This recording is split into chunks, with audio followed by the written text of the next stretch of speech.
are these people?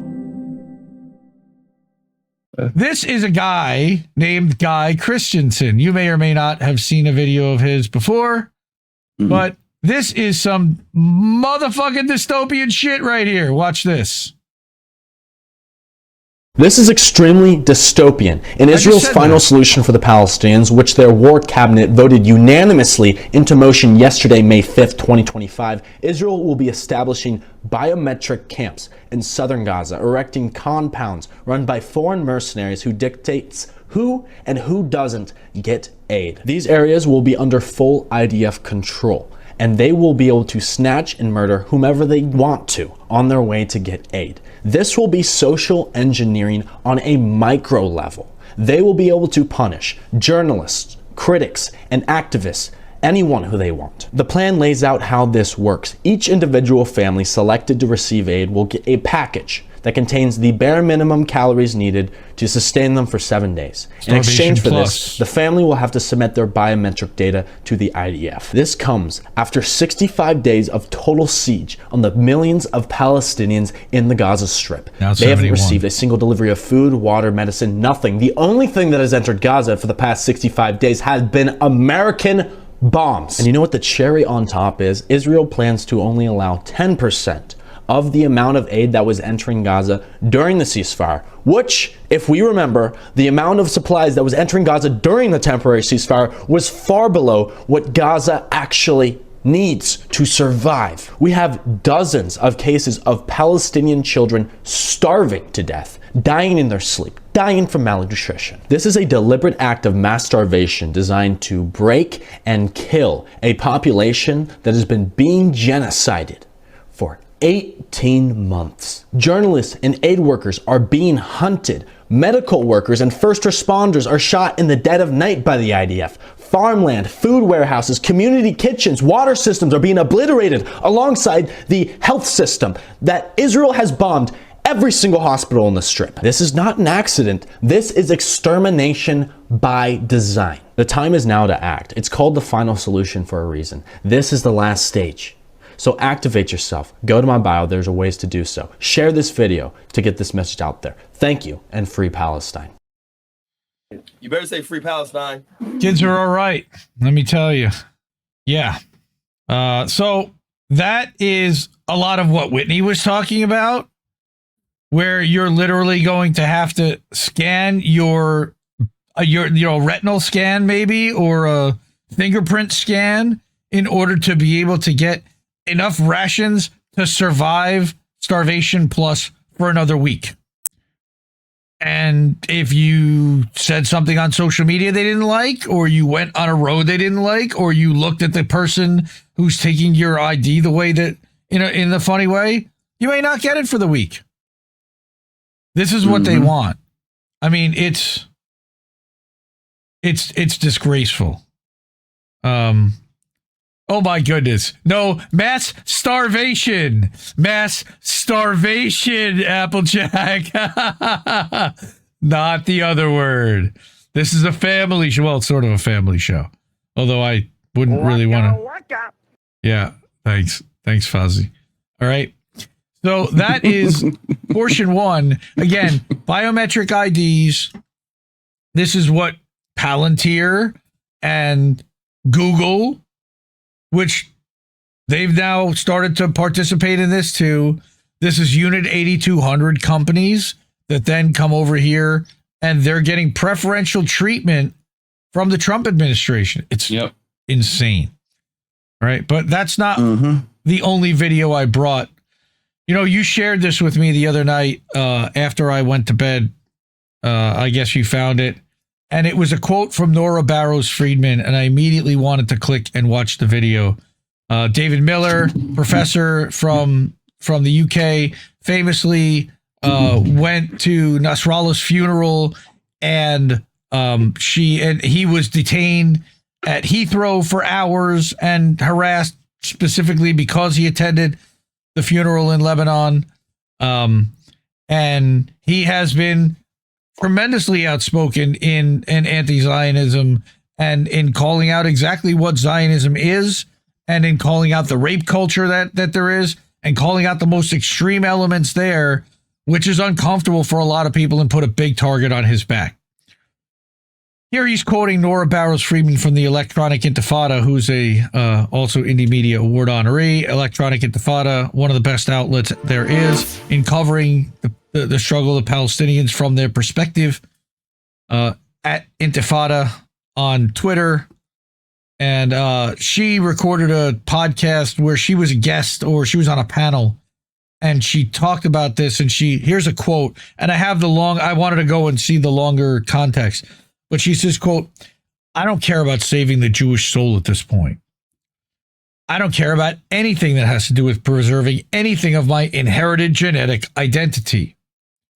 It makes no difference to me about the future of Jewish society because of what it's been reduced to right now is horrific. What Jewish society has been allowed to promulgate in Palestine is irredeemable. I just feel sick and I have hatred. And I just want it to stop."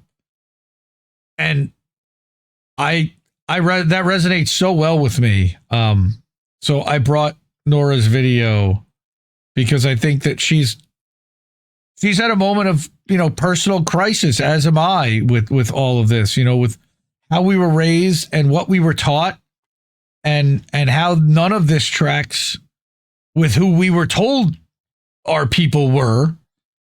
But yet the mental gymnastics that have been done to excuse this stuff is beyond madness, because it's gaslighting on top of everything. Even want the Zionists to take. I'm really stuck because I don't even want the Zionists to take up any space in my head at this point. Like I don't care. I don't care about saving the Jewish soul at this point. I don't care about anything that has to do with, preserving, anything of my inherited genetic identity. It makes no difference to me about, the future of Jewish society, because what it has been reduced to right now is horrific. What Jewish society has been allowed to promulgate in Palestine is irredeemable. And I don't know. That's just kind of where I'm at. I'm just at a place of just like, I just feel sick. I feel sick, and I have hatred, and I just want it to stop. I'm really, So there's only one thing that stood out to me that I wasn't crazy about there, which was kind of the conflation. If you outlaw religion, and most of these sex crimes would disappear in a couple of generations. Yes, but the conflation there of Judaism and what Israel is doing, and how they're bastardizing and twisting it to the point where she's even using the language in a way. And she's like one of the most, she's such an incredible fighter on behalf of the Palestinian people. And as an anti-Zionist Jew who's incredibly outspoken, I have the utmost respect for her. But we all get caught by it.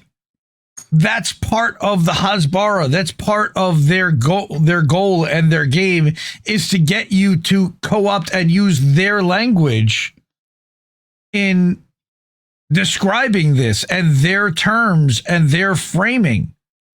And yes, it's Jews that are doing this to the Palestinian people, but it's not all Jews. And she knows that more than anyone, because she's been fighting as much as any Jew to make it stop.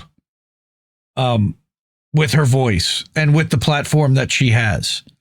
And I also, what resonated with me there is the feeling of hatred and anger at claiming that we're being represented by these people, that in any way, shape, or form, the connection that I have religiously with them could justify anything that they're doing, and that I would be okay with any of that And they're just speaking for me, the douchebags like the Shai Davidis and the Bill Ackmans. And this then becomes the perception of what Jewish people are to so many people. And it's just wrong. And I think that's part of what she's talking about. But of course, it's also using that religion as that justification, which we've never given our permission for, nor they've ever asked us, nor would they give a crap either way, because we've been screaming for 18 months, not in my name. And they continue to do it and spit in our faces and then say that we're not Jews and that we're self-hating Jews because we don't want Israel to murder Palestinian babies that are less than a year old. I'm with you, Nora. I love you, and thank you for all you're doing. Really, I hope a lot of people are out there. Here she is in the corner, showing their appreciation for being outspoken and speaking against our own community. There are not enough of us, and I also don't speak out as often as I could publicly.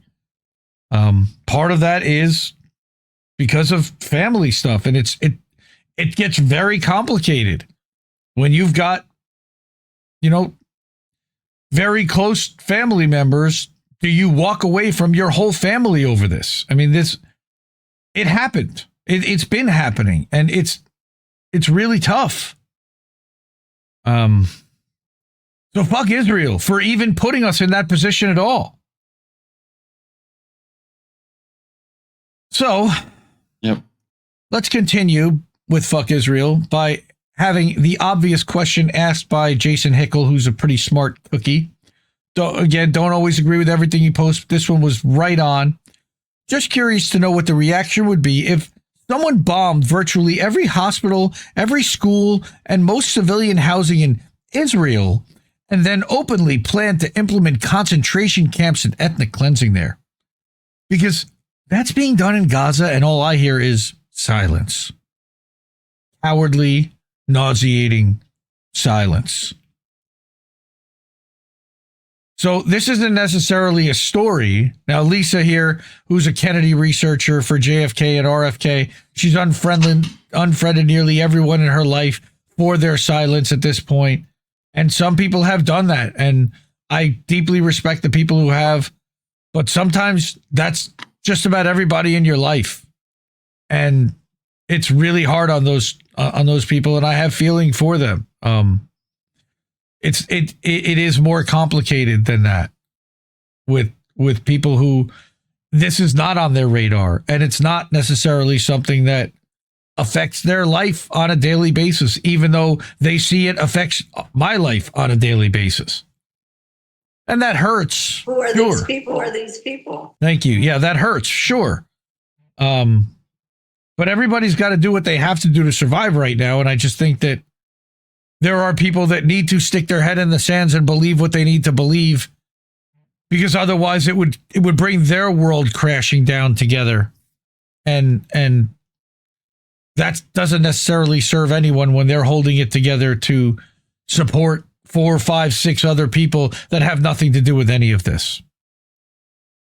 It's a very complicated situation. I don't know how to say any less about it. And then I got one more about the dam cracking and about just how much Israel has caused their own destruction. All right. This is a very powerful 2-minute speech from somebody I would never ordinarily bring on this show. It's a member of the House of Commons in Parliament. All right. Middle East Eye shared this. Speaking in front of the House of Commons, MP Mark Pritchard condemned Israel for its actions in Gaza and the occupied West Bank.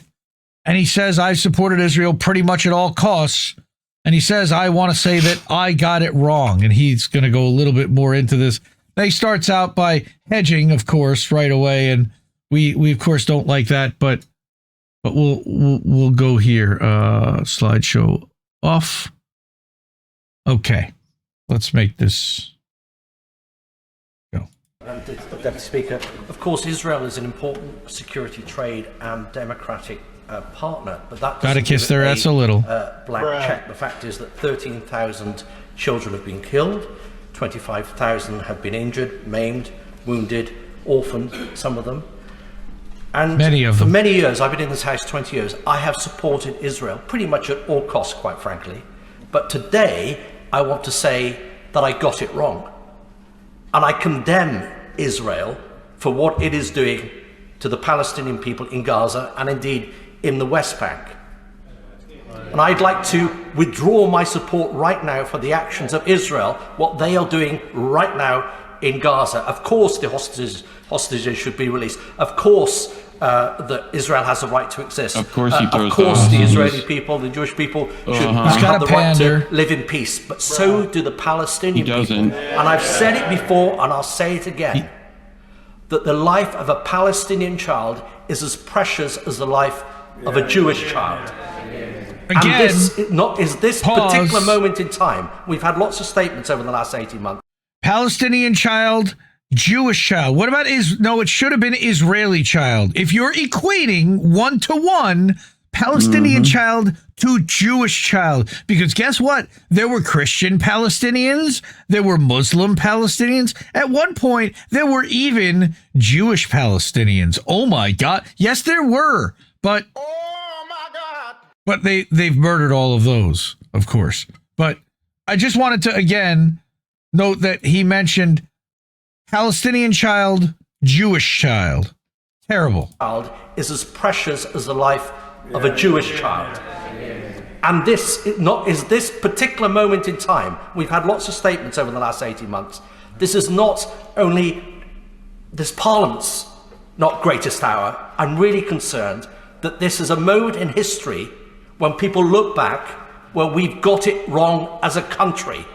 Can the minister stand up to our friends and allies in the United States and make a strong stand for humanity, for us being on the right side of history, for having the moral courage to lead, not just to follow the United States, and to make a difference? That's why we're all elected here. Let's stand up for life. Let's stand up for all children, not just Jewish children. And you heard some people there supporting him going, yay, yeah, yay. So that, again, Jacqueline Hemmings, thank you for the tip, $5 over on the Ko-fi. She says, it sounds like this MP is more scared of losing his seat in the next general election or by-election than he is worried about the Palestinian people. Maybe. That's the first half. I'm not going to lie. Maybe. He's saying the words. Yep. He's saying the words.